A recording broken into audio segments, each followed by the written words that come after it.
Senhor, assim como tens o abençoado, pode ser abençoado. Para que enquanto, Senhor, o nome seja.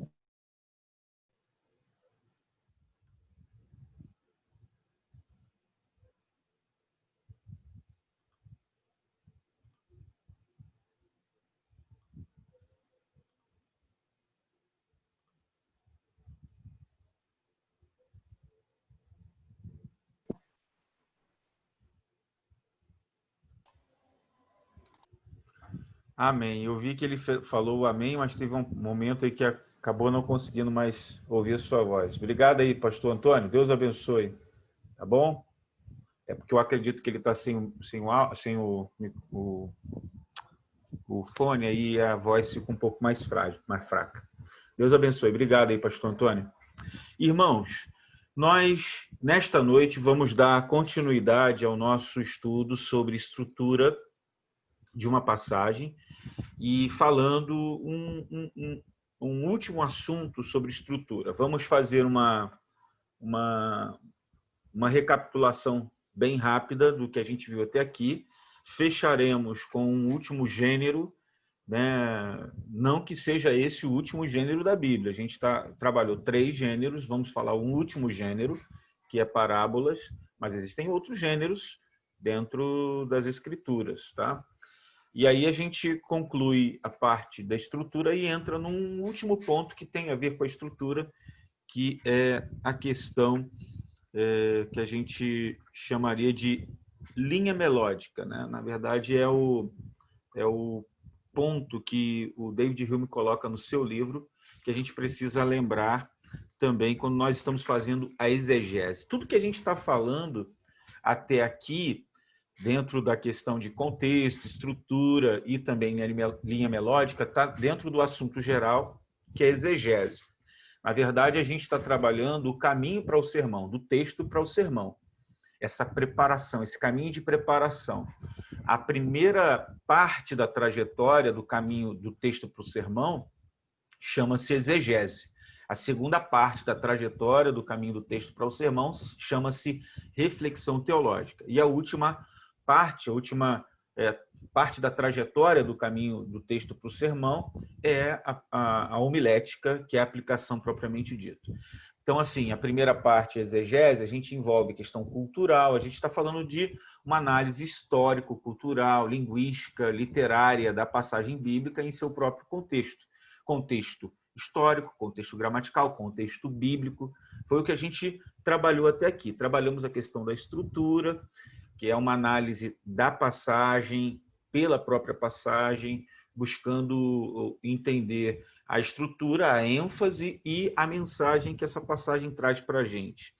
Então, assim, aprender sobre o esqueleto estrutural de um texto que a gente pretende pregar é de suma importância, né? Porque a pergunta como o autor organizou o texto será respondida a partir do entendimento da estrutura do texto bíblico. Então, o que a organização revela a respeito da ênfase, o que ela pretende passar enquanto mensagem, a gente descobre, né, do texto quando nós fazemos essa análise estrutural. Então, reparar a estrutura de um texto é reparar a sua ênfase, é reparar também a sua mensagem, é saber, é descobrir o que a mensagem passa, está passando, está trabalhando, está enviando para a gente, né, no sentido de conteúdo. Então, vimos até aqui uma máxima, né, que é um princípio básico no que diz respeito à estrutura, que é que todo texto tem uma estrutura, que a estrutura revela uma ênfase e que a estrutura e a ênfase definem a mensagem que o texto está passando. Então, o meu sermão, o seu sermão, o meu estudo bíblico, o seu estudo bíblico, a minha mensagem, a sua mensagem precisa se submeter de maneira correta à forma e à ênfase que o texto tem, e a gente descobre isso por meio da estrutura. Então, toda pregação é qualificada como pregação bíblica quando ela se submete de maneira correta à forma e à ênfase que o texto tem. Então, o sermão, ele se submete a essa forma do texto, a essa estrutura que o texto ele tem em si mesmo. Nós vimos que a gente precisa, por exemplo, trabalhar várias versões, que a gente precisa colocar lá o texto no Word para fazer aqueles afastamentos de parágrafo, fazer a separação de linhas, estrofes, orações, frases, né, sentenças. A gente precisa fazer tudo isso para facilitar o nosso entendimento, né?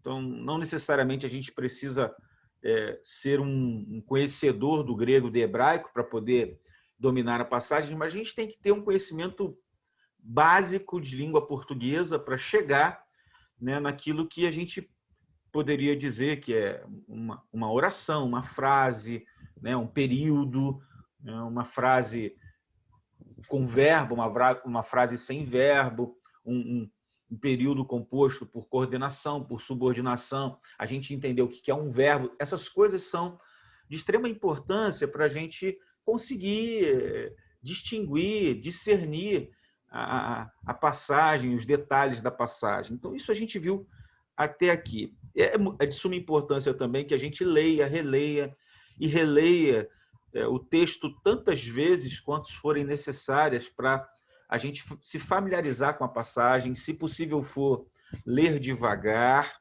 às vezes ler em voz alta, ruminando, meditando a passagem bíblica.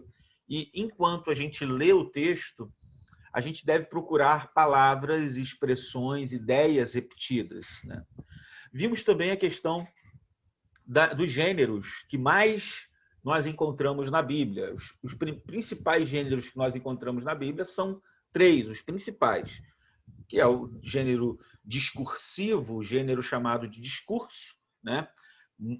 Muitos discursos nós encontramos na Bíblia. Outro gênero também é o gênero de narrativa bíblica. A gente encontra muitas narrativas. E a gente também encontra gênero poético. Eles não são os únicos. Nós encontramos literatura profética, nós encontramos textos apocalípticos, né, chamados de apocalípticos, e encontramos outros gêneros também, como parábolas, inclusive a gente vai falar sobre isso hoje. Mas a Bíblia, ela tem, nesses 3 principais gêneros, assim, é quase sua maioria, né, textual. O gênero discursivo, o gênero narrativo e o gênero poético. A gente viu até aqui que o gênero discursivo, né, é um gênero falado, é um material que a gente encontra na Bíblia, onde o autor ele se comunica de uma forma mais proposicional, por meio lógico, interpretando, falando, explicando determinada coisa. É uma lógica mais linear, né? Podemos encontrar com mais preeminência o gênero discursivo nas epístolas bíblicas, né, do Novo Testamento. Não que a gente não encontre no Antigo, mas muitas passagens do Novo Testamento são discursos, né? A gente também encontra nos livros proféticos, nos apocalípticos também, textos de discurso. No próprio Evangelho a gente também encontra textos de discurso, mas nas epístolas muito mais. Outro gênero que a gente viu é a questão da narrativa, né? Que é uma história, e as histórias elas tendem a seguir uma estrutura bem distinta, que a gente também viu, que cabe dentro dessa estrutura as cenas, o enredo, os personagens, né? E isso ajuda o pregador, o estudante da Bíblia, a enxergar a estrutura e a ênfase da narrativa. A gente viu a questão da ambientação, da cena principal, cena inicial, melhor dizendo. Depois a gente vê o conflito, né? O problema. Vemos também o ápice, que é o clímax, que fala ali daquele platô, né? Onde o assunto chega no auge, o problema chega no auge. Depois a gente vê a resolução, o desfecho, o desdobramento desse ápice, né? A resolução do conflito, a solução do conflito. E, por último, a gente vê a nova ambientação, o novo cenário, que também se descortina a partir... E até conversando com o pastor Mauro, né, essa semana, ele falou para mim como que essa questão ela é aplicável, né, a muitas passagens de gênero narrativo, como que a gente consegue encaixar esse esquema, né, dentro das mais diversas passagens bíblicas do gênero narrativo. Outra coisa importante, outro gênero importante que a gente viu foi o gênero poesia, que é o terceiro principal tipo de texto que a gente encontra na Bíblia Sagrada, né? E a maior parte da poesia da Bíblia se encontra na literatura sapiencial ou poética, né? Chamada de poética, literatura sapiencial, literatura de sabedoria. A literatura poética, salmo, provérbio, né? Tal provérbios também é de sabedoria. E a gente também encontra poesia na literatura profética, né? E a gente viu que a literatura profética ela se organiza por meio de linhas, a estrutura ela é encontrada nas linhas que são chamadas de versos e estrofes, né? Que são os blocos dessas linhas. É necessário a gente considerar sempre as mudanças do imaginário, né? A imagéticas de imagens, figuras de linguagem, e também importante a gente dar atenção às estratégias gramaticais, como a alteração de pessoa, de gênero, de número, né? Então, assim, é muito importante. E, sobretudo, a gente viu também que a poesia trabalha a questão do paralelismo sintético, paralelismo antitético, que são aquelas linhas de baixo que acabam ou trazendo alguma coisa sinônima à linha de cima, né? Idêntica à linha de cima, mas com outras palavras. Idêntica não, né? Semelhante. Ou a linha de baixo traz alguma informação que contrasta a linha de cima, que seria o paralelismo antitético. Então, quando a gente percebe essas linhas da poesia e como que elas se organizam, a gente também tem uma facilidade maior de encontrar a estrutura. Eu não sei vocês, mas quando eu aprendi essas coisas, eu nunca mais enxerguei para os textos bíblicos da mesma forma que eu enxergava antes. Sempre eu procuro saber que tipo de gênero é, para facilitar a minha busca, a minha interpretação, a minha estratégia de leitura para aquela passagem bíblica. Agora, como eu disse, irmãos, nós não temos só esses gêneros, e eu queria falar então para vocês sobre o último gênero de sugestão aqui, que é o gênero parábola, né? Só en passant rapidamente para a gente chegar na parte que trata da linha melódica da passagem, que é nada mais, nada menos do que nós encontrarmos o ponto central de um livro bíblico. A gente vai ver isso agora se estender para um livro bíblico. E vamos ter um exercício aqui prático, né? Uma prática aqui na sala de aula de hoje sobre essa questão, tá certo? Então, vou concluir a parte de estrutura mostrando o gênero parábola, e depois que falarmos do gênero parábola, eu vou voltar para cá, perguntar se há alguma coisa que os irmãos queiram colocar, alguma coisa que não ficou claro, e a gente poder passar então para o outro assunto, que é a linha melódica da passagem bíblica. Tá bom? Então, vou colocar aqui o slide para nós concluirmos a parte estrutural e depois, então, passarmos para a parte da linha melódica. Ok? Bem, aula 7, última parte da estrutura bíblica, lembrando aí o princípio geral, todo texto tem uma estrutura, essa estrutura revela a ênfase, e a estrutura e a ênfase definem a mensagem do texto. Esse é o último tipo de gênero, né, que é o gênero parábola que a gente vai tratar aqui. O princípio para se entender a parábola é que, para entender uma parábola, devemos entender o propósito de Jesus ao contá-la. E como é que a gente descobre o propósito? A primeira coisa que a gente tem aí como explicação, né, para essa busca é que uma parábola é geralmente uma história narrativa fundamentada no mundo real, que é usada para provocar o público. Parábolas podem ser difíceis de interpretação para nós, porque elas são usadas tanto para confundir, como também para revelar.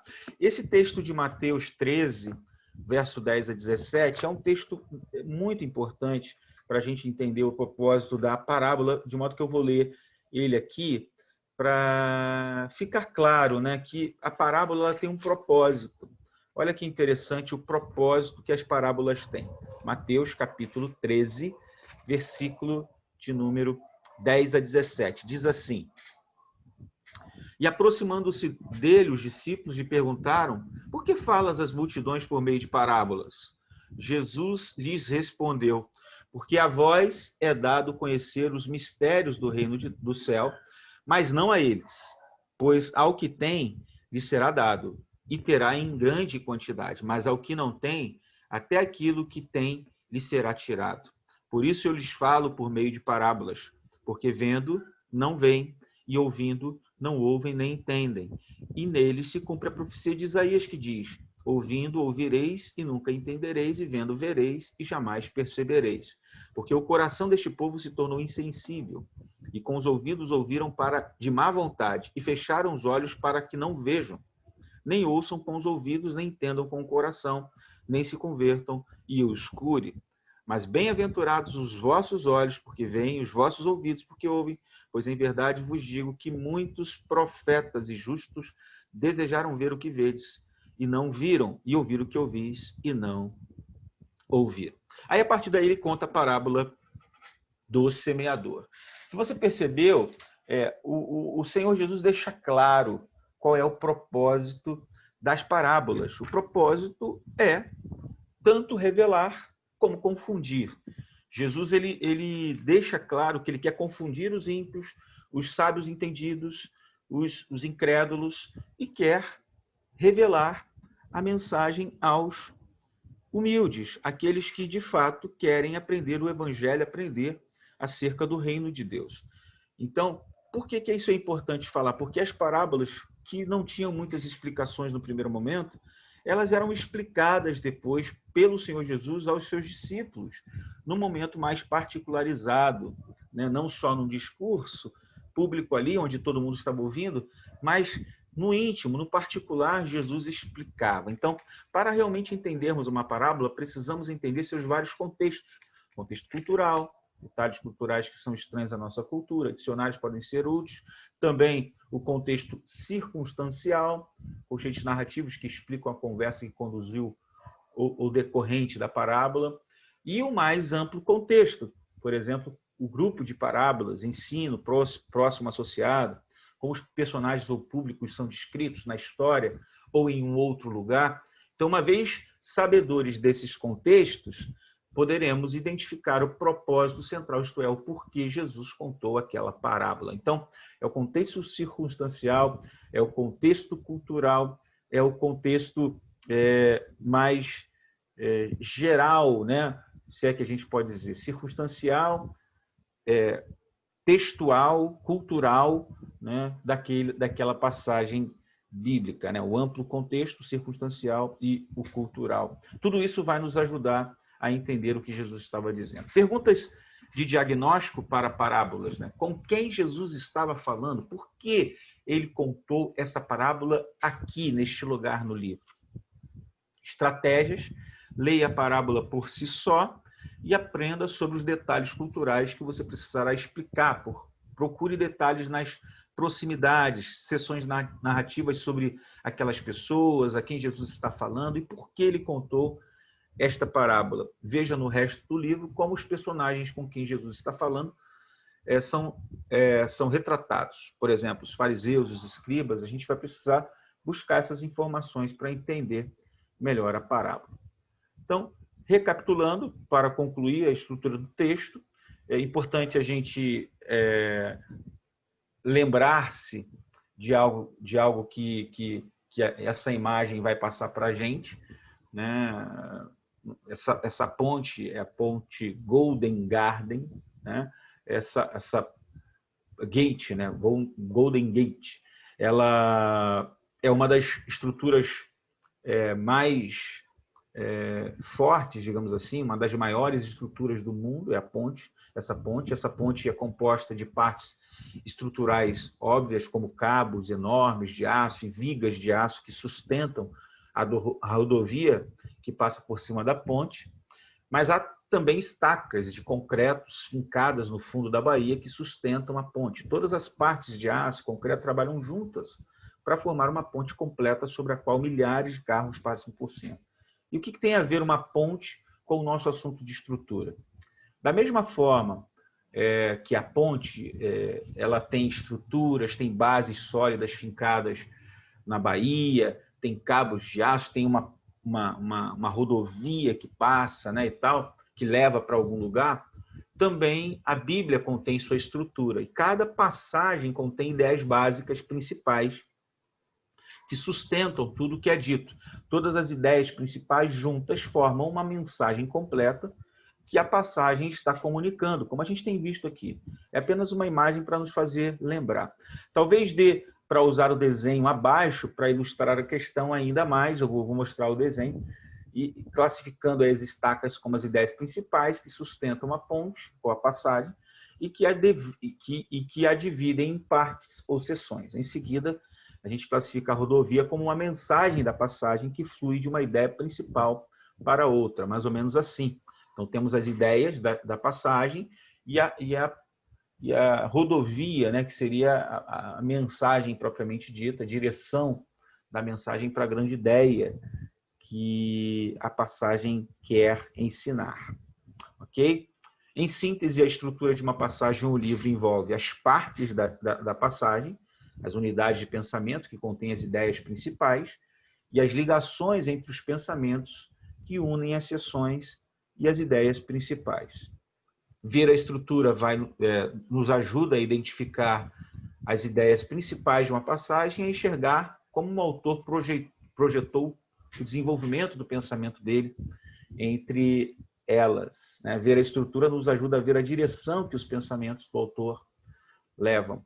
A estrutura é importante para a nossa pregação, para o nosso ensino, porque precisamos ter a certeza de que a maneira como organizamos as ideias no nosso ensino reflita a maneira como o autor organizou as ideias na passagem.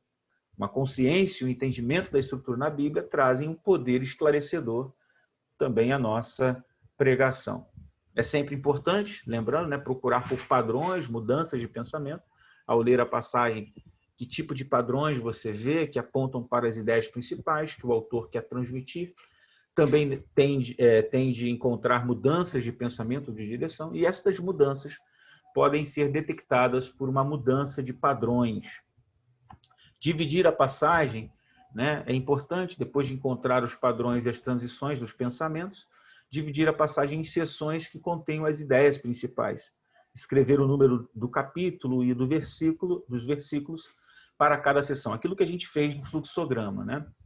Descrever as ideias principais, escrever a ideia principal de cada seção da passagem em uma frase completa e encontrar as ligações entre os pensamentos das ideias principais, como uma ideia principal está ligada ou conduz à próxima ideia.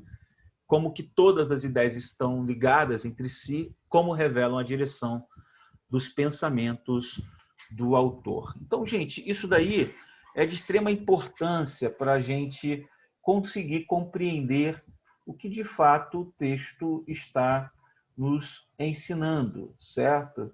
Então, assim, ver a estrutura natural do texto nos conduz a descobrir a grande ideia que o texto passa, né? À luz daquilo que descobrimos a respeito da estrutura, a gente tem que perguntar qual é a grande ideia dessa passagem, o que essa ideia está ensinando, e é justamente isso que eu gostaria de pensar com vocês agora, no que diz respeito à linha melódica, né? E a linha melódica é justamente essa grande ideia, essa grande mensagem que é passada, essa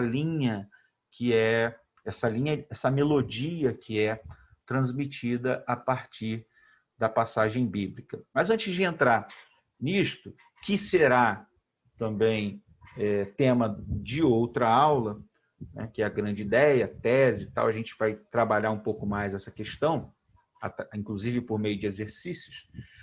Mas eu queria saber se tem alguma pergunta que vocês queiram fazer, alguma colocação que vocês queiram fazer em relação ao que a gente viu até então, para que a gente possa prosseguir na linha melódica. Alguém quer falar alguma coisa? Contribuir de alguma forma?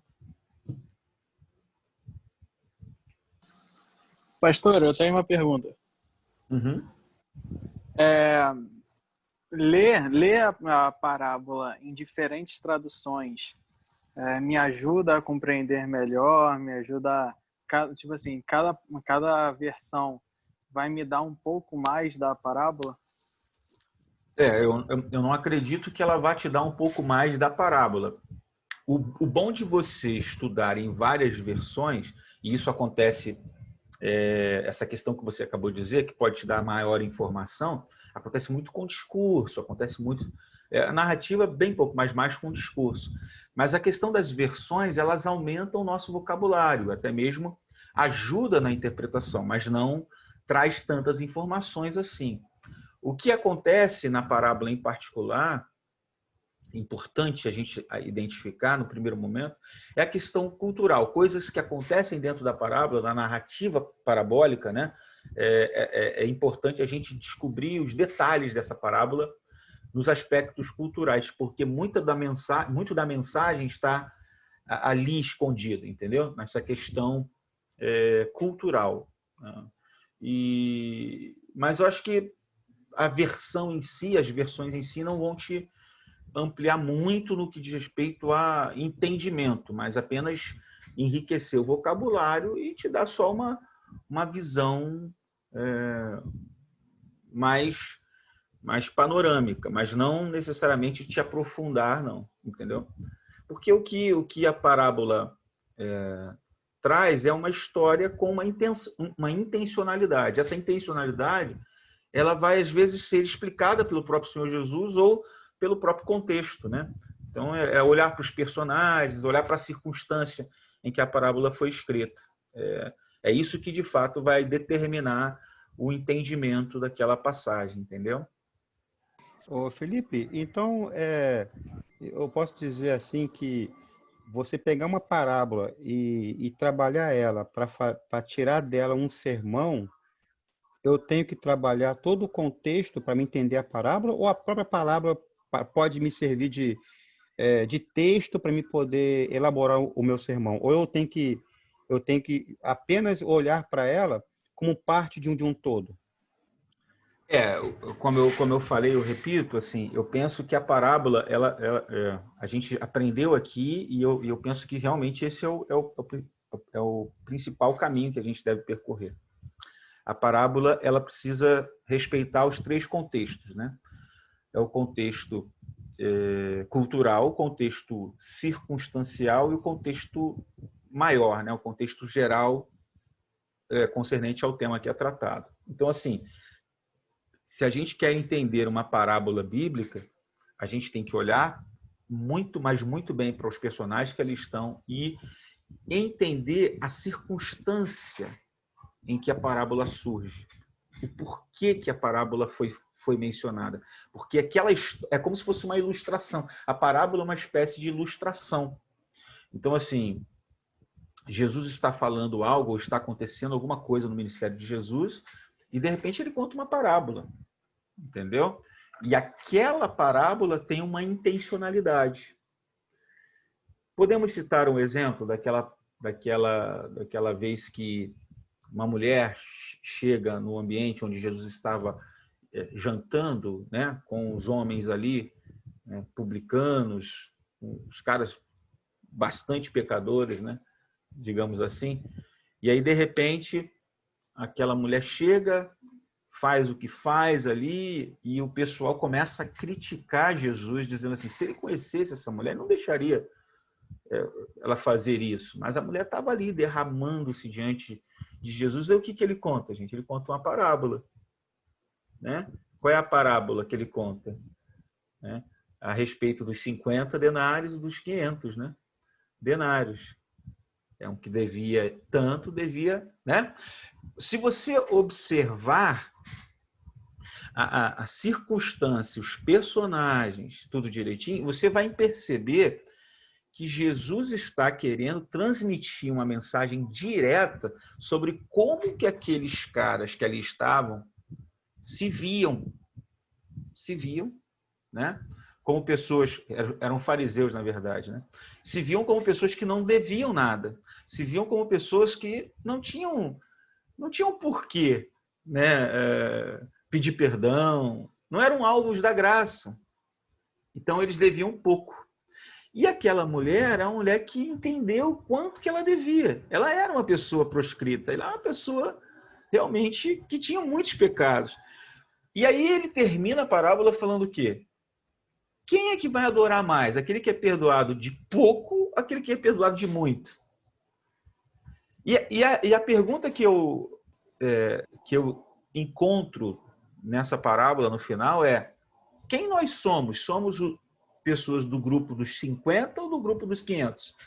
Porque se a gente entende que a gente é religioso e assim, não tem muito do que pedir perdão, a gente se entende, a gente tem uma visão a nosso respeito maior do que corretamente a gente vai adorar bem pouco, a gente vai cultuar pouco, a gente vai amar pouco, a gente vai ter pouca devoção. Mas se a gente entende o quanto Deus nos perdoou, de quantos pecados nós tínhamos e quanta graça foi derramada sobre nós, mais adoração a gente vai dar. Eu estou falando da gente, mas veja que isso teve uma conotação muito profunda para aqueles que ali estavam. A lição que Jesus deu foi uma lição muito forte e poderosa. Mas é bem provável, gente, que pelo propósito das parábolas, que aqueles que ali estavam nem tenham entendido o que Jesus estava dizendo. Mas os discípulos entenderam a maneira como aquela mulher se comportou diante de Jesus, porque ela entendia ser uma grande pecadora, que foi perdoada de grandes pecados, e por isso ela estava ali se derramando em adoração diante de Jesus. Então, assim, o que eu estou querendo dizer com isso? A gente aprende a questão cultural por meio dos personagens. Então, você vê uma mulher proscrita que chega no banquete de gente importante, a porta estava aberta, ela adentra, faz o que faz. Ali estavam homens que se achavam religiosos, que se achavam pessoas importantes, inteligentes, que não se achavam pecadores como aquela mulher ali proscrita que estava. Então, você entendendo cada parte disso, ajuda no seu entendimento da parábola. A parábola que foi contada. Da mesma forma, a parábola do bom samaritano, por exemplo. Lembra da parábola do bom samaritano? Quem foi que fez a pergunta para Jesus? Foi um doutor da lei. Um doutor da lei que pergunta para Jesus o que era necessário para ser salvo. Jesus falou assim: ama a Deus sobre todas as coisas e ama o próximo como a ti mesmo. Falei, se é isso aí, eu já sei. Jesus falou assim: você sabe, cara, a resposta está aí. O que diz as Escrituras? O que diz a lei? Diz isso. Então você sabe, vive isso aí, cara, tá bom. É isso aí que você tem que botar em prática. Mas o cara falou assim: mas eu sei quem Deus é, mas não sei quem é o meu próximo. Aí vem a parábola. A parábola surge de uma situação comum de gente que conhecia conceitualmente a palavra de Deus, mas que não vivia, não colocava em prática. Tanto que ele cita, né, na parábola o sacerdote e o levita. Veja que cada detalhe da parábola se aplica a um personagem real. A gente poderia falar sobre a parábola do filho pródigo e assim por diante. Cada personagem que é contado nas parábolas se aplicam a pessoas reais. Então, ela tem uma direção. A parábola que segue aqui do texto de Mateus que a gente leu é a parábola do semeador. Eu preguei recentemente na nossa igreja, uma mensagem baseada nessa parábola, né? E aí, veja os irmãos, a parábola está falando a respeito de quem prega, mas também de quem ouve. A ênfase não está em quem prega, porque quem prega, prega a mensagem da palavra de Deus. Quem semeia, semeia a palavra. Entendeu? Mas qual é a ênfase que a gente encontra na parábola do semeador? É a ênfase na forma como os terrenos eles reagem à semeadura. E aí você vê que uns recebem a mensagem, fica na superfície, outros penetram um pouquinho, mas tem pouca raiz, outro cai entre os espinhos, né? Entre as pedras, entre os espinhos, e outro cai em solo bom. Então, assim, você vê que Jesus está falando a respeito da mensagem do Evangelho que é popularizada, é pregada publicamente, mas poucas pessoas. Poucas por quê? Porque de 4 terrenos, só 25% recebe a mensagem com alegria e frutifica ali. A frutificação pode ser diversa, 30, 60, 100 por 1. Mas frutifica, todo mundo frutifica, que recebe a mensagem de bom grado. Então você vê que aquilo ali se aplica às circunstâncias. Existe uma multidão em volta de Jesus ouvindo seus discursos. O que ele está falando é mostrando que dentre aquela multidão existiam 4 tipos de pessoas, 4 tipos de terrenos, 4 tipos de respostas diante da mensagem que era pregada. Então você vê que a mensagem, a parábola, as mensagens são como se fossem subliminares. São mensagens subliminares, mas só que elas são diretivas, são específicas, né? E aí essa passagem, por exemplo, que explica o propósito da parábola anteriormente, e vem a parábola, e depois Jesus explica a parábola. Ó, aquele que recebe a mensagem, cai, então é isso, isso, isso, que vem, e vai explicando detalhadamente só para os discípulos. Para aqueles que estavam ali e não estavam nem, faziam parte da multidão, da massa cinzenta, nem estavam nem aí para o que tinha sido falado, porque, infelizmente, eles ouvem, escutam, mas não ouvem, né? A mensagem não desce para o coração. Então, essa é a questão que Jesus propõe nas histórias ilustrativas, que são as parábolas, com mensagens bem diretas e objetivas. Entendeu? Luiz, professor, eu acho. Boa noite a todos. Quando você estava falando, quando você começou a dar esses exemplos das parábolas, eu estava separando o texto justamente do filho pródigo. Há um tempo atrás, questão de um ano e meio, foi uma febre falar sobre paternidade, teve seus congressos e tudo sobre paternidade, consciência de filho, não de escravo, isso se tornou uma febre. E muitos usavam justamente o texto do filho pródigo. Aí dava exemplo sobre o filho pródigo, que o escravo está descalço, o filho da casa não está, e tudo mais. Então a gente ouviu muita coisa sobre essa parábola. Aí eu conversei com o pessoal, gente, olha só, vocês estão usando o filho pródigo para falar de paternidade, estrutura de casa, estrutura de lar e tudo mais. Só que vocês precisam olhar a parábola do filho pródigo a partir da ótica dos primeiros versículos. Aí muitas pessoas não conseguiram entender. Eu falei, cara, você precisa olhar o começo do texto. Como é que o texto começa? E justamente foi o que você falou, tem um contexto ali. O texto vai dizer, todos os publicanos e pecadores estavam se reunindo para ouvi-lo. Ouvir quem? Jesus. Mas os fariseus e mestres da lei criticavam. Este homem recebe pecadores e come com eles. Então a crise era essa aí. Você tem personagens reais, né? Você tem personagens reais e que serão descritos na parábola. Entendeu? Exatamente. Aí tem pessoas que se levantam se opondo a Jesus e o texto vai usar aquele conectivo. Então, ou logo após isso, ou mediante a isso, Jesus vai contra a parábola. Que ele vai dizer da ovelha perdida, da dracma perdida e do filho pródigo. Essa é a questão também, Ângelo, que a gente falou, né? Nesse caso, essa parábola tem que ser entendida à luz do bloco de parábolas, porque as 3 parábolas, elas são gêmeas, gente. Elas são gêmeas. Mas elas trazem nuances diferentes. Quer ver uma coisa? Depois você continua, tá, Ângelo? Veja só os irmãos. Uma coisa interessante nessa parábola. Por que a mulher varre a casa para buscar a dracma? Porque a dracma não voltaria para ela se ela não fosse atrás da dracma, ok? Por que o pastor vai atrás da 100ª ovelha?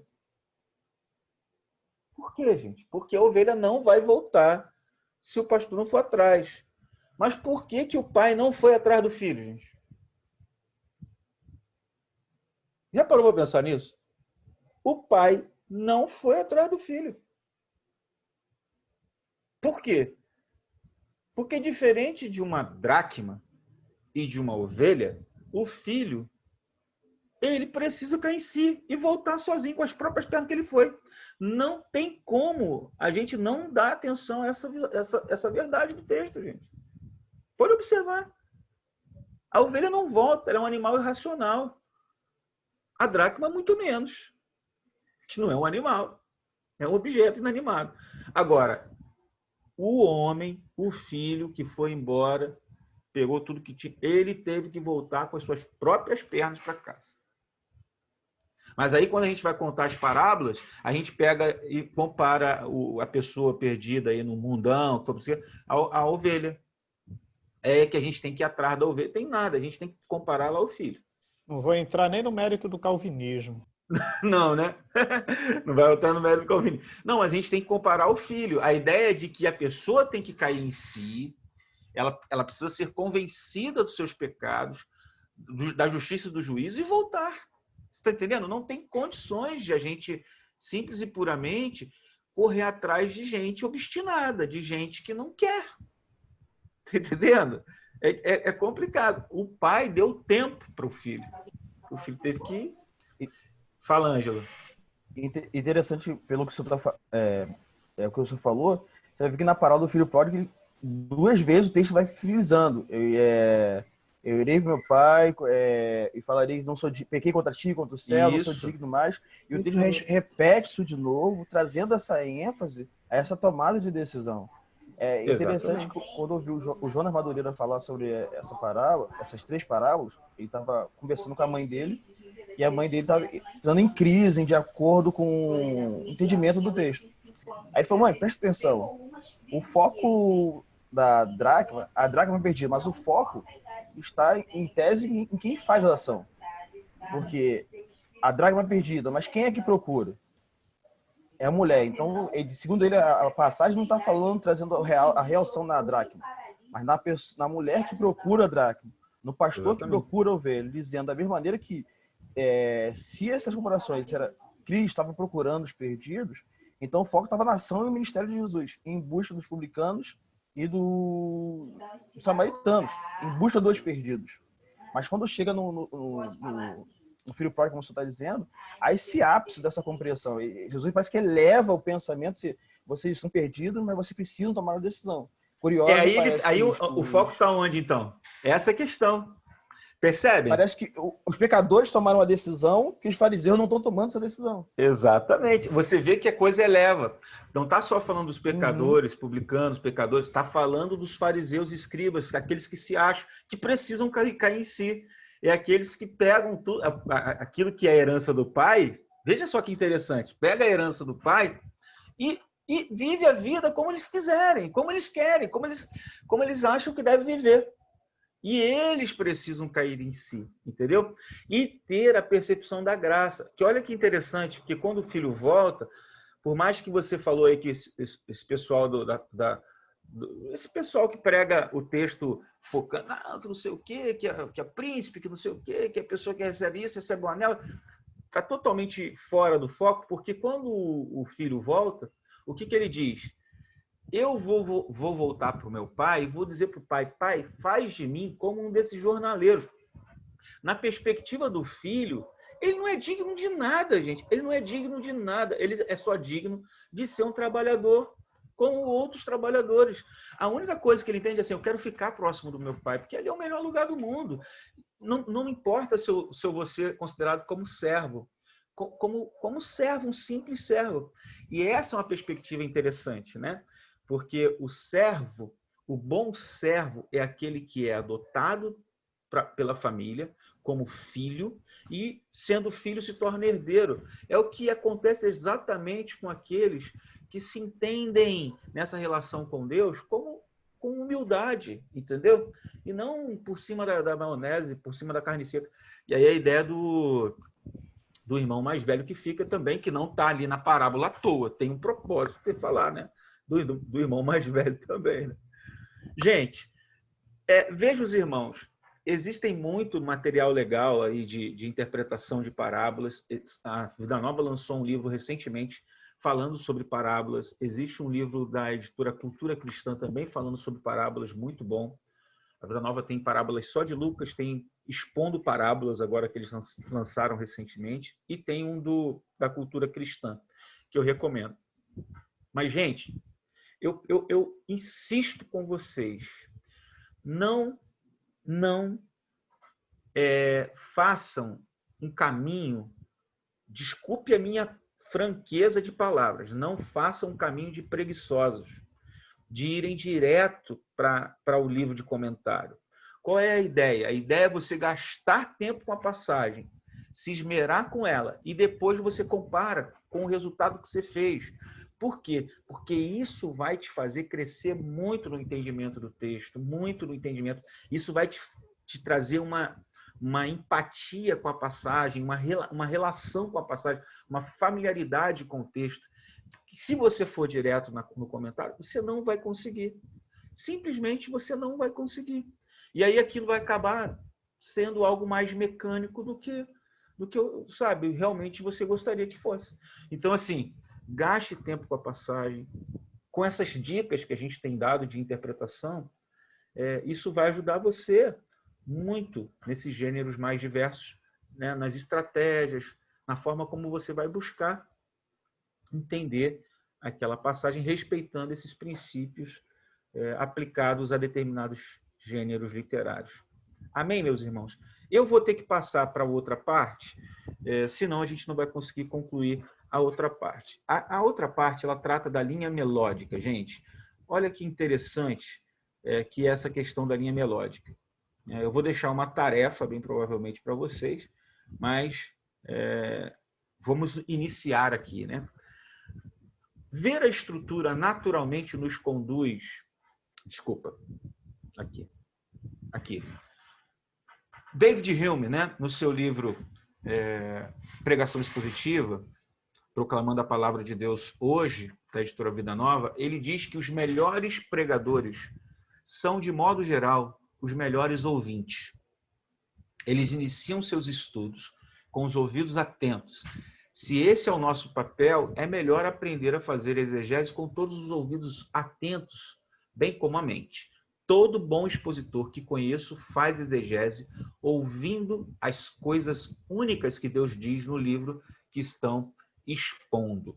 A linha melódica é uma sequência curta de notas que formam uma porção distinta de uma canção. Ela pode integrar a melodia principal, que é repetida e variada.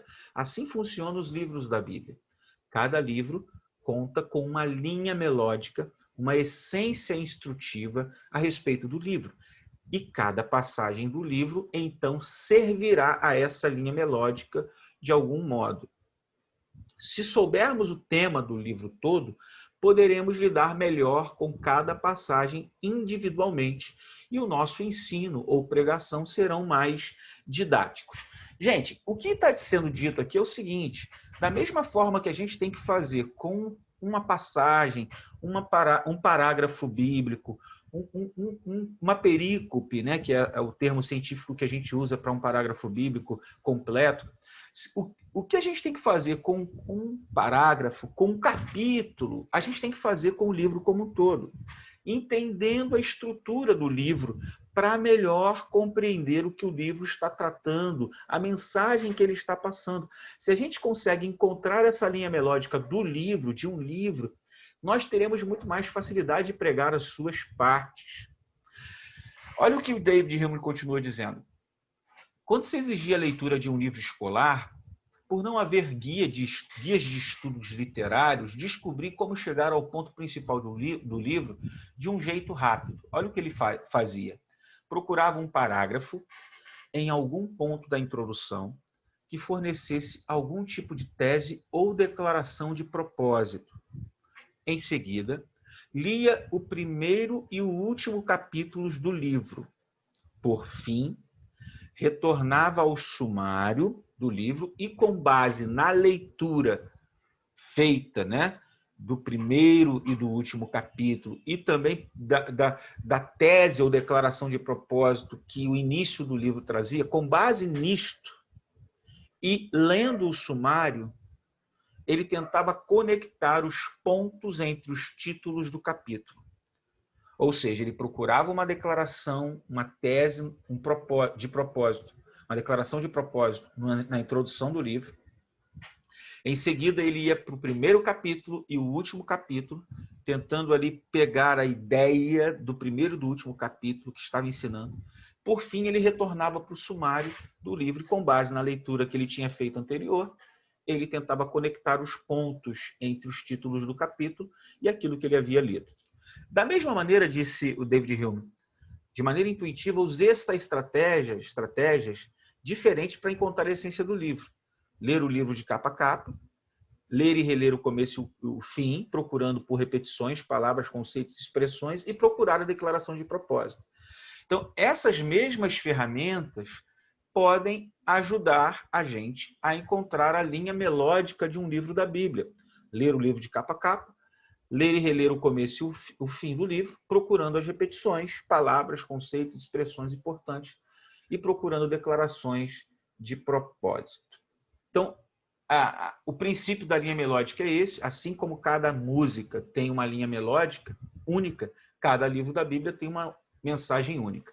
Os livros da Bíblia têm uma mensagem coerente e sustentada, ou grande ideia, semelhante à melodia única de uma canção. Isto é percebido quando ouvimos com paciência cada nota do livro lido. Cada nota, não é nato não, tá? É nota. Cada passagem estará, de alguma forma, relacionada, direta ou indiretamente, como suporte ou mesmo como contraste, a esta melodia única que o livro traz. Então, nossa tarefa é ouvir bem o livro e suficientemente para capturar em uma declaração concisa a sua linha melódica. E uma vez que sabemos do que se trata o livro, entenderemos melhor cada passagem do livro. A pergunta diagnóstica, ou perguntas, qual é a mensagem essencial do livro, de todo o livro? Como essa passagem específica se relaciona com a mensagem de todo o livro? Como essa parte esclarece ou é esclarecida no livro como um todo? E aí a estratégia é ler, reler, identificar o topo e a cauda, ou seja, o início e o fim, encontrar uma declaração de propósito ou tese, pegar palavras ou frases que são repetidas, ideias, citações do Antigo Testamento, identificar uma macroestrutura do livro. A gente vai fazer, então, essa estratégia no livro de Judas.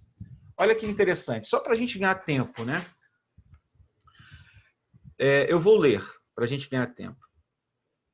Judas, servo de Jesus Cristo, irmão de Tiago, aos que foram chamados, são amados em Deus Pai e guardados em Jesus Cristo. Que a misericórdia, a paz e o amor lhes sejam multiplicados. Amados, quando eu me empenhava para escrever-lhes a respeito da salvação que temos em comum, senti que era necessário corresponder-me com vocês para exortá-los a lutar pela fé que uma vez por todas foi entregue aos santos. Pois certos indivíduos cuja sentença de condenação foi promulgada há muito tempo se infiltram no meio de vocês sem serem notados. São pessoas ímpias que transformam em libertinagem a graça de nosso Deus e negam o nosso único soberano e Senhor Jesus Cristo. Embora vocês já estejam cientes de tudo de uma vez por todas, quero lembrar-lhes que Jesus, tendo libertado um povo, tirando-o da terra do Egito, destruiu depois os que não creram. E os anjos, os que não guardaram o seu estado original, mas abandonaram o seu próprio lugar, ele tem guardado sob trevas em algemas eternas para o juízo do grande dia.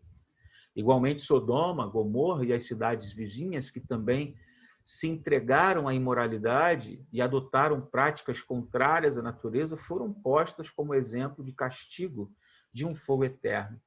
Do mesmo modo, também esses, quais sonhadores, contaminam a carne, rejeitam a autoridade e insultam os gloriosos seres celestiais. Contudo, nem mesmo o arcanjo Miguel, quando entrou em conflito com o diabo e discutia a respeito do corpo de Moisés, ousou pronunciar sentença difamatória contra ele. Pelo contrário, disse: o Senhor repreenda você.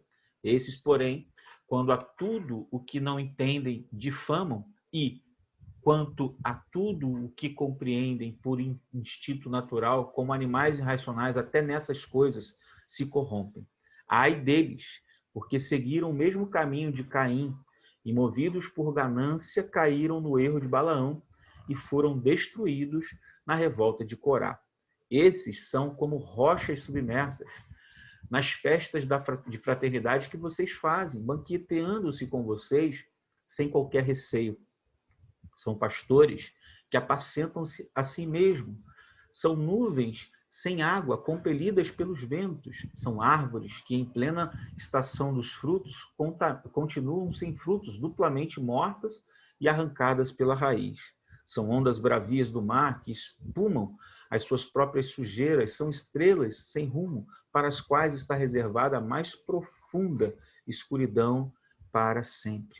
Foi a respeito deles que também profetizou Enoque, o 7º depois de Adão, dizendo: eis que o Senhor vem com milhares de seus santos, para exercer juízo contra todos e para convencer todos os ímpios a respeito de todas as obras ímpias que praticam e a respeito de todas as palavras insolentes que ímpios pecadores proferiram contra ele. Esses tais são murmuradores, pessoas descontentes que andam segundo as suas paixões. A sua boca vive falando grandes arrogâncias, adulam os outros por motivos interesseiros. Mas vocês, meus amados, lembrem-se das palavras anteriores proferidas pelos apóstolos de nosso Senhor Jesus Cristo. Eles dizem a vocês: nos últimos tempos haverá zombadores andando segundo suas ímpias paixões. São estes os que promovem divisão, seguem os seus próprios instintos e não têm o Espírito. Mas vocês, meus amados, edificam-se na fé santíssima que vocês têm, orando no Espírito Santo. Mantenham-se no amor de Deus, esperando a misericórdia do nosso Senhor Jesus Cristo, que conduz para a vida eterna.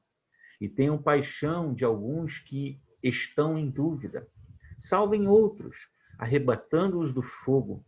Quanto a outros, sejam também compassivos, mas com temor, detestando até a roupa contaminada pela carne. E ao Deus que é poderoso para evitar que vocês tropecem e que pode apresentá-los irrepreensíveis diante da sua glória com grande alegria, a este que é o único Deus, nosso Salvador, mediante Jesus Cristo, Senhor nosso, sejam a glória, a majestade, o poder e a autoridade antes de todas as eras, agora e por toda a eternidade. Amém. É claro, irmãos, que o ideal aqui era que nós lêssemos esse texto diversas vezes, várias vezes, tantas vezes quantas forem necessárias para a gente descobrir e entender o que esse texto de Judas, como um todo, quer nos ensinar. Mas assim, eu vou compartilhar com vocês o que o David Hillman disse que ele fez quando ele decidiu pregar uma série de sermões baseados nesse livro, nessa epístola, a Epístola Geral de Judas.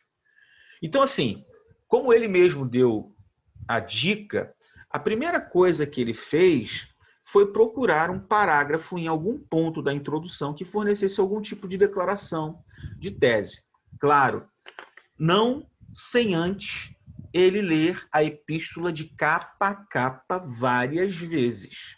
Ou seja, ele procurou por repetições, ele procurou por palavras, ele procurou por expressões importantes, por conceitos, por declaração de propósito, mas ele não fez isso antes de ler o livro várias vezes de capa a capa. Ele queria pregar, né, o livro de Judas como um todo. É aquilo que a gente chama de lectio contínua, ou seja, pregações em série em cima de um livro da Bíblia. Ele pregou 8 mensagens, acabou pregando 8 mensagens, 8 pregações expositivas, 8 sermões expositivos em cima desta única epístola, né? Desta única epístola. Esses dias um amigo meu, nosso, o pastor Márcio, disse para a gente, num grupo de pastores, que iria pregar nessa mesma epístola, na epístola de Judas, ele ia pregar 4 sermões na epístola de Judas. E ele tinha se deparado com o versículo 1 de Judas, que Judas só tem um capítulo, e que ele estava ali tentando entender o que aquele versículo estava dizendo. Alguma parte a gente até sentou, conversou um pouco, e ele está determinado, eu acho que já até começou a pregar, na epístola de Judas, alguns sermões. Da mesma forma aconteceu com David Hillman, mas só que David Hillman, ao invés de pregar 4 mensagens, pregou 8 mensagens. para fazer isso, ele leu o texto de capa a capa várias vezes. Ele tentou incorporar a carta ao seu plano particular de leitura, simplesmente lendo do começo ao fim. Por que a gente não pode ler do começo ao fim uma epístola que tem 25 versículos apenas? E por que não buscar entender o que esse livro traz como mensagem única, como linha melódica? Então é importante, ele sugere isso para a gente, que a gente leia várias vezes. Leia e releia várias vezes. Né? É bom ler uma tacada só, e é bom ler ele com calma. O livro começa a se tornar familiar para a gente. Ok? Então, conhecer o livro em seus próprios termos, ouvir com atenção cada palavra do livro, trará muito proveito quando eu e você quisermos pregar neste livro. Foi o que ele fez aqui na epístola. Então, leu capa a capa o livro. Depois que ele leu capa a capa, o que ele fez? Ele leu os primeiros versos, depois ele leu os últimos versos. Os primeiros e os últimos. Então, ele diz o seguinte: um compositor não raro começará e terminará uma peça musical com uma linha melódica. Mesmo que ele a desenvolva no corpo daquela música, ao longo da peça, ele inicia e termina com aquela linha melódica. O mesmo é verdade em relação ao livro da Bíblia. Aí o David Hume diz que quando ele soube que pregaria todo o livro de Judas, quando ele decidiu isso, ele passou um tempo lendo e relendo apenas o começo e apenas o fim. E aí, um único som começou a emergir na cabeça dele. Por quê, irmãos? Eu vou colocar aqui, ó. Mais uma vez eu vou colocar o texto aqui, certo? Quando ele começa a ler o livro de Judas no início e no final, eu vou colocar para vocês verem o que ele encontra no início e no final do livro de Judas. Olha o que diz o versículo 1, gente.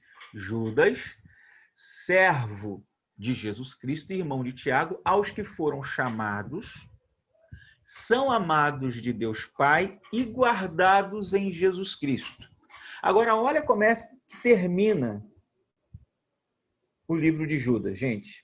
Versículo 24.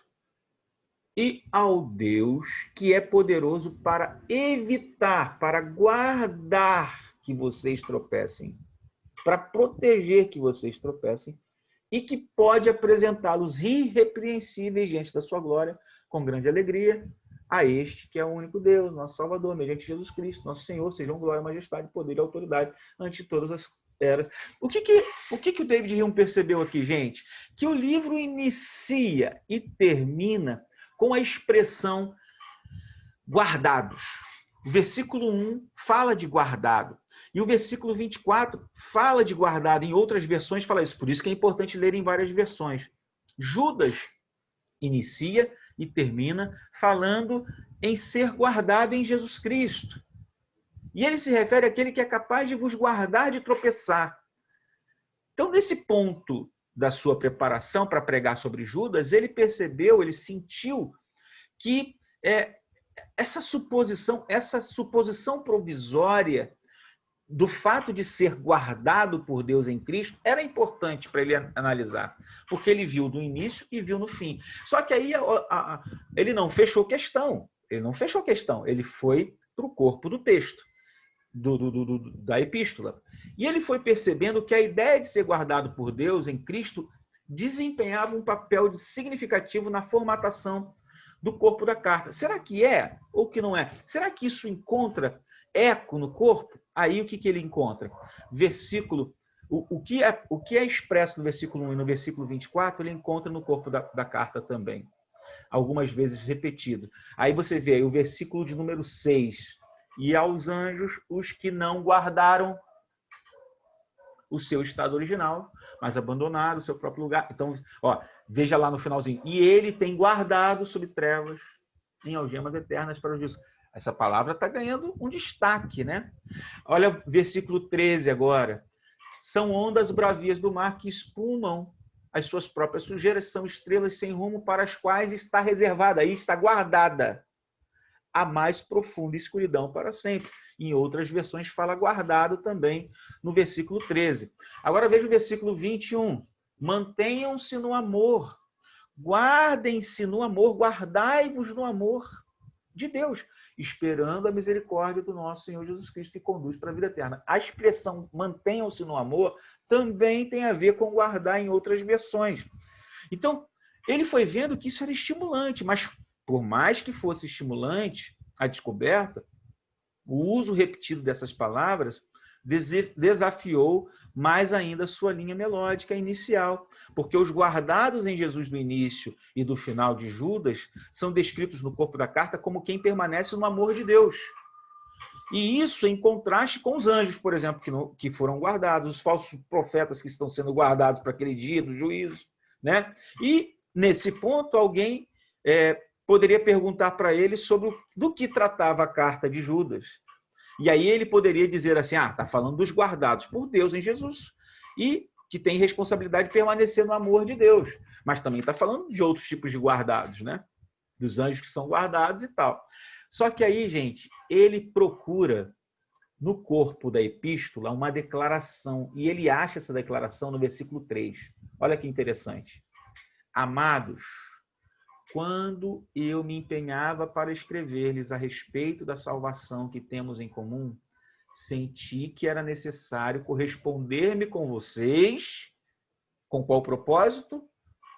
Para exortá-los a lutar pela fé que uma vez por todas foi entregue aos santos.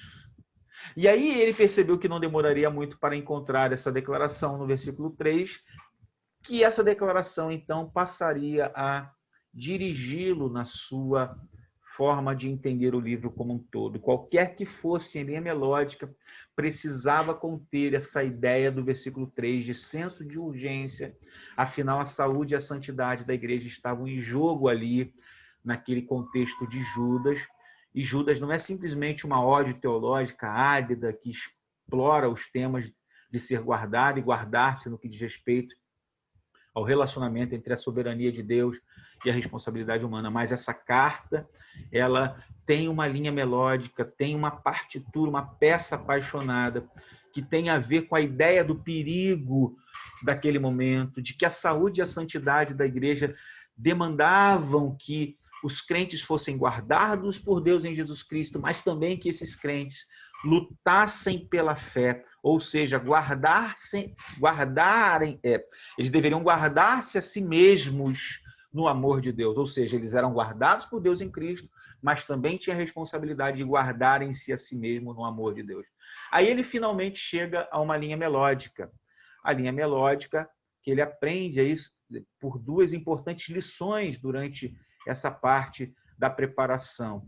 Não só de pregar melhor sobre cada passagem individualmente, mas também de entender como que essas partes se relacionam a partir da ideia e da mensagem geral do livro, né? Então, isso seria uma coisa muito importante e escutar bem, dedicar-se a escutar bem aquele livro foi para ele assim de suma importância para ele entender a linha melódica que ajudaria ele a decifrar as partes daquele livro.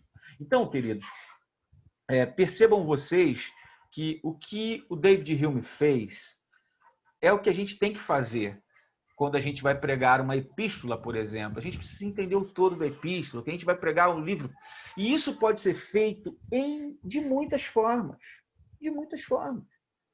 Então, não é só com uma epístola pequena, como a epístola de Judas. A linha melódica ela é encontrada em qualquer que seja o livro. Então, olha só que interessante que eu vou mostrar para vocês aqui, para a gente abrir depois para a conversa. Olha só, rapidinho. A gente já está chegando ao final, né? 10 minutos.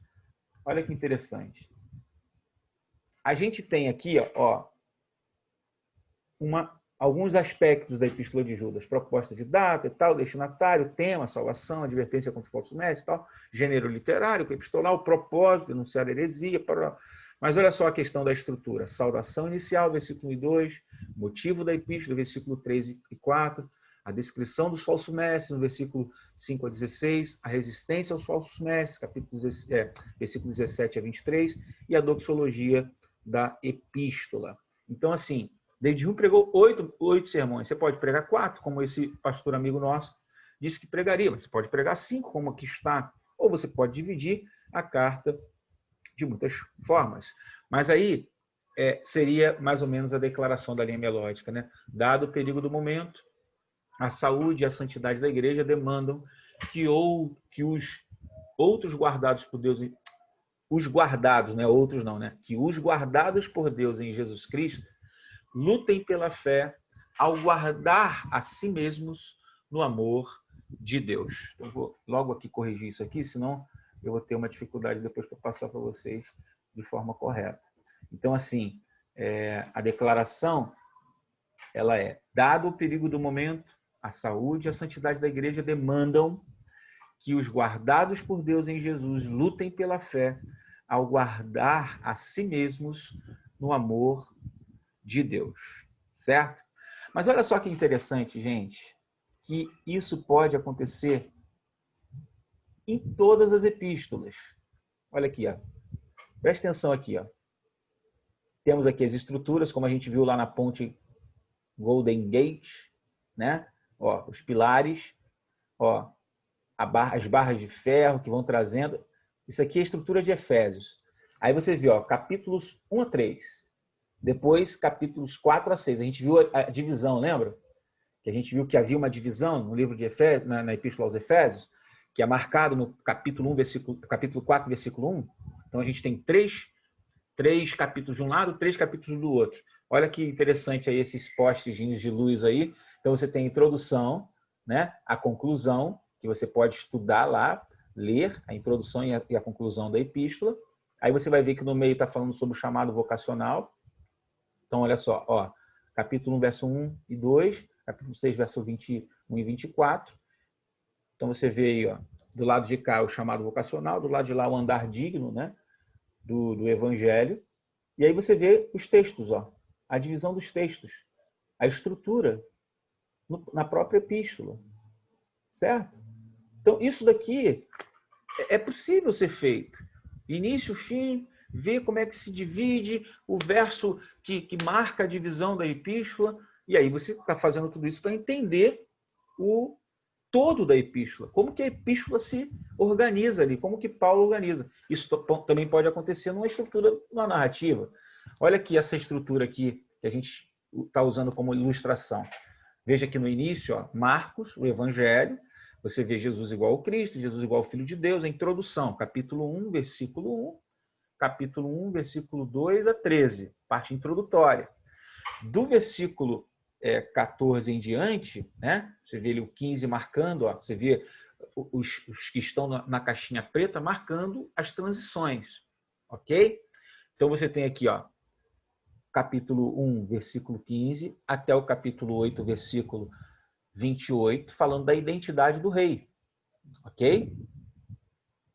Você vê o capítulo 8, versículo 29, marcando a transição, até o capítulo 15, versículo 39, que é o outro lá, ó, o outro pretinho, falando da missão de Jesus. E depois você vê do capítulo 15, versículo 40, até o capítulo 16, versículo 8, falando da conclusão. Algumas coisas que acontecem dentro desses capítulos, algumas cenas importantes, que a gente sabe que os evangelhos contêm muitas narrativas, mas também discursos. Você vai identificando, você vai ali ticando, vai falando, escrevendo, registrando. E embaixo você vê o capítulo 6 sendo destacado, a autoridade do rei. O capítulo 10 sendo destacado, o sofrimento do servo. Então, falando da autoridade de redentor, do sofrimento, do resgate. Né? A resposta esperada, repreender e crer. E a resposta esperada, seguir a Jesus. Tudo isso daí ajuda a gente a entender a mensagem do Evangelho de Marcos. Isso também pode acontecer com um livro maior, gente. Olha lá. Livro dos Salmos. Olha que interessante.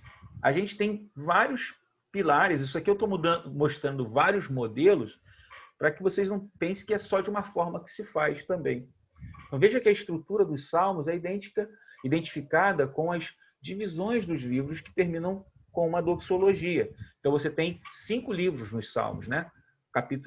O Salmo de número 1 até o 41, Salmo de número 42 a 72, 73 a 89, 90 a 106, 107 a 150. Isso daqui a gente encontra de informação também em algumas introduções ao livro dos Salmos.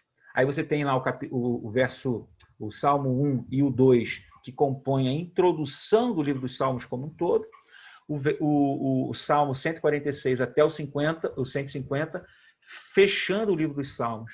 Olha que legal a linha que traça os tipos de salmos e também você vê sendo colocado alguns títulos, né, virado assim, né, de lado, falando sobre confissão, livramento, louvor, didático, lamentação, histórico, messiânico, real, de julgamento, né, de sabedoria, de confissão, de livramento, de louvor. E assim você vê. E cada bloco de salmos tem uma mensagem. Ele passa uma mensagem.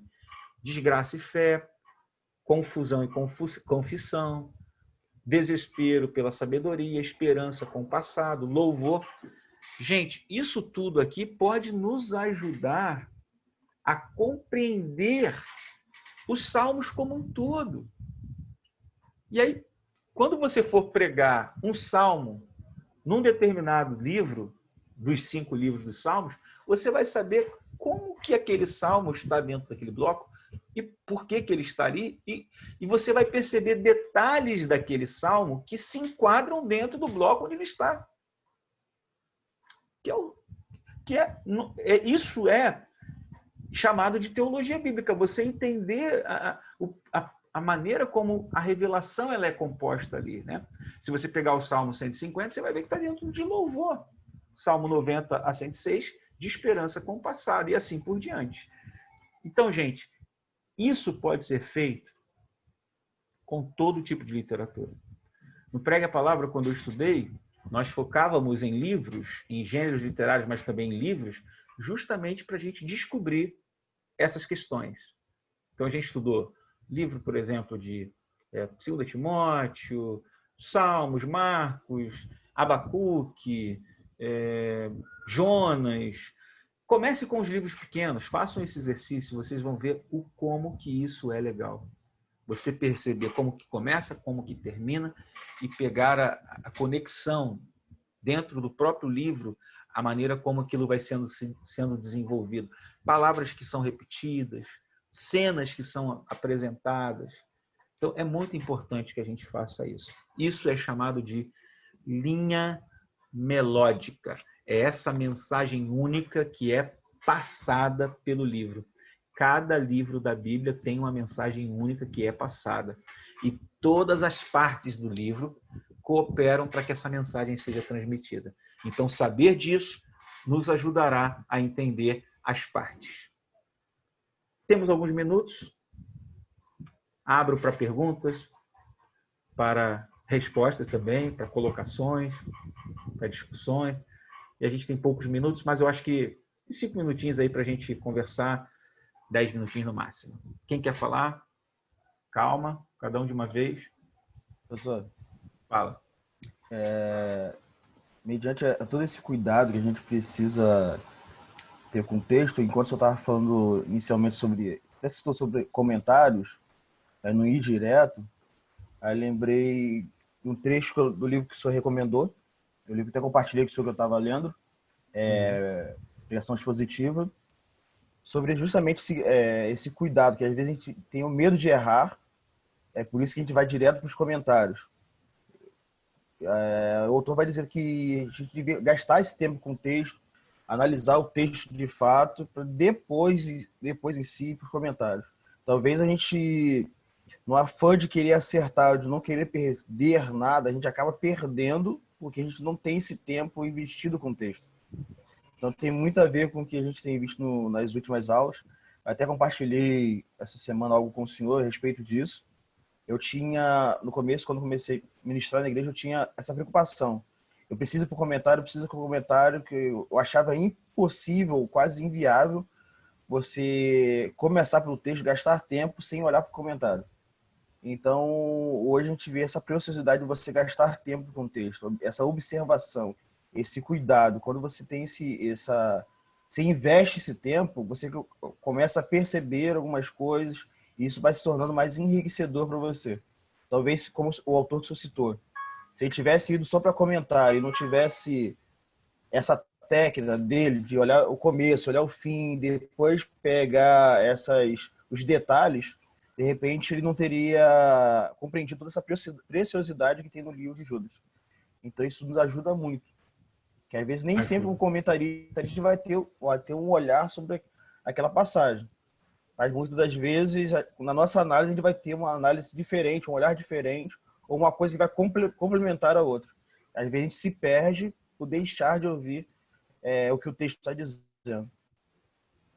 E essa linha melódica, essa ideia que a gente encontra em cada livro, em cada texto bíblico, em cada livro, ela é norteadora, né? Ela nos ajuda, nos baliza naquilo que a gente vai pregar. É muito legal isso daí, é muito importante, entendeu?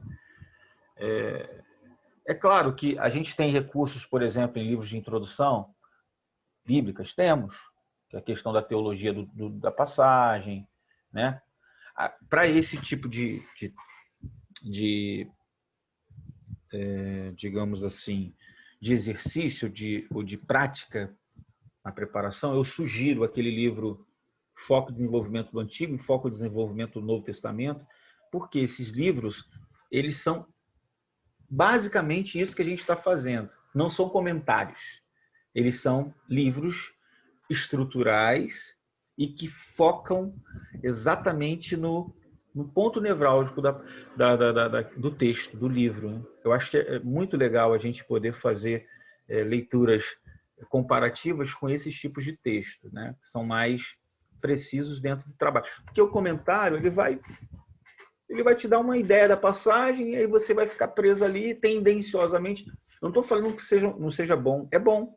É bom você ter comentários, fazer comparação, coisas que você não conseguiu captar, depois que você lê, você vai colocar. Obviamente, tranquilo, mas você fez o seu trabalho. Você, transpirou em cima do texto. Você suou a sua camisa, né? Você fez o seu papel enquanto investigador da passagem bíblica. Eu acho que isso é fundamental, gente. É fundamental. Entenderam? Alguém mais? Tranquilo? Eu queria ouvir as irmãs falarem também. Muito silentes, né? Muito silenciosas. Os irmãos também podem falar, mas as irmãs estão muito silenciosas. Tudo em paz, gente? Tudo tranquilo? Alguma pergunta, alguma coisa? Para a gente fechar a nossa noite de sexta-feira, adentrando o fim de semana? Tudo tranquilo? Entenderam tudo ou não entenderam nada? Ai, meu Deus. Ok, gente? Beleza pura e misturada? Fala, Valéria. Quer falar, Valéria? Quer falar, Ana Cláudia? Quer falar, Esther? Quer falar, Nívia? Quer falar, Letícia?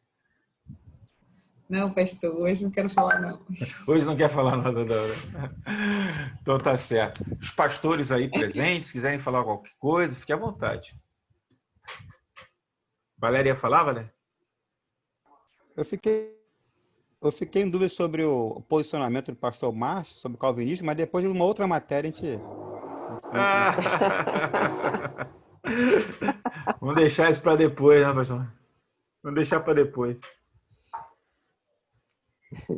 Então, tá certo? Então, irmãos, vamos concluir então a nossa aula, né? Se não há perguntas, bom estar com vocês. Semana que vem a gente dá continuidade aí aos nossos estudos, avançando, né, para o tema da grande ideia. Semana que vem a gente vai trabalhar bastante a grande ideia da passagem bíblica. Eu acredito que vai ser um tempo muito legal também, como exercícios aqui em sala de aula, né? E eu acredito que vai ser bem legal, bem legal. O Wesley colocou o que aí? O vaso de honra. O vaso de honra sempre estará lá. É isso? O pastor Márcio, que está no calvinismo, o vaso de honra sempre estará lá. O vaso de honra, tá. Vaso de honra e o vaso de desonra. Tá certo. Então, que Deus abençoe. Um ótimo fim de semana para vocês aí. Até a próxima aula, se Deus assim nos permitir, tá? Daqui a pouquinho eu estou mandando para vocês o vídeo, né, o link do vídeo e também o material. Vou colocar lá no grupo agora, tá bom? Amém. Tá Boa bom. noite a todos aí. Irmãos. Fique com Deus. Deus abençoe, gente. Tchau. Paz, gente. Tchau, pastor. Paz. Com Tchau. Deus. Tchau, Bom gente. final de semana.